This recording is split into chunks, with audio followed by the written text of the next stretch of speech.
April 23 நடைபெற்ற தமிழ்நாடு சட்டமன்ற தேர்தலில் அதிமுக மற்றும் திமுக தோல்வியடைந்த நிலையில் தமிழக வெற்றிக் கழகம் வெற்றி பெற்று ஆட்சி அமைத்தது.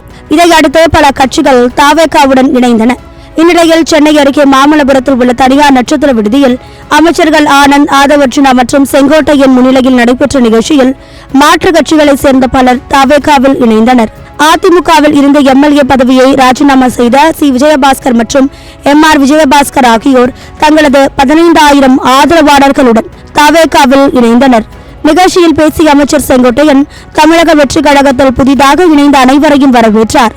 இளைஞர்களை ஈர்க்கும் திறன் கொண்டவராக ஆதவர்ஜுனா உள்ளார் என்றும் புசியானந்த் கட்சிக்காக தீவிரமாக செயல்பட்டு வருகிறார் என்றும் அவர் கூறினார். மேலும் திமுக ஆதரவோடு எடப்பாடி பழனிசாமியை முதலமைச்சராக நினைத்தது துரோகம், எம்ஜிஆரும் ஜெயலலிதாவும் உருவாக்கியது ஒரு இயக்கம் என்றும் மாதந்தோறும் ஃபர்ஸ்ட் சண்டே அன்று கிரியாஸில் நாம் வாங்கும் அனைத்து பொருட்களுக்கும் எக்ஸைட்டிங் ஆஃபர்ஸ் அண்ட் கிஃப்ட்ஸ்.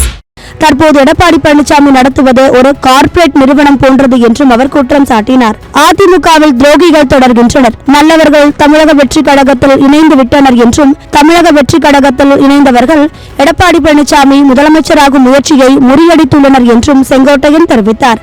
ஓடுகின்ற பாம்பை மிதிக்கும் பட்டாளம் இங்கு இருக்கிறது, தடுமாறும் கூட்டம் அங்கே இருக்கிறது என்று அவர் பேசினார். தொடர்ந்து பேசிய அவர், அரசியலில் சவாலான காலகட்டத்தில் தனக்கு ஆதரவளித்து வருவாய்த்துறை அமைச்சராக நியமித்தவர் முதலமைச்சர் விஜய் என்றும் அவர் கூறினார். மேலும் ஜெயலலிதாவின் படத்தை வைத்துக் கொள்ளவும் முதலமைச்சர் விஜய் அனுமதி வழங்கியதாக தெரிவித்தார். இன்றைக்கு மட்டுமல்ல, என்றைக்கும் தமிழ்நாட்டின் நிரந்தர முதலமைச்சர் விஜய்தான் என்றும் செங்கோட்டையன் தெரிவித்தார்.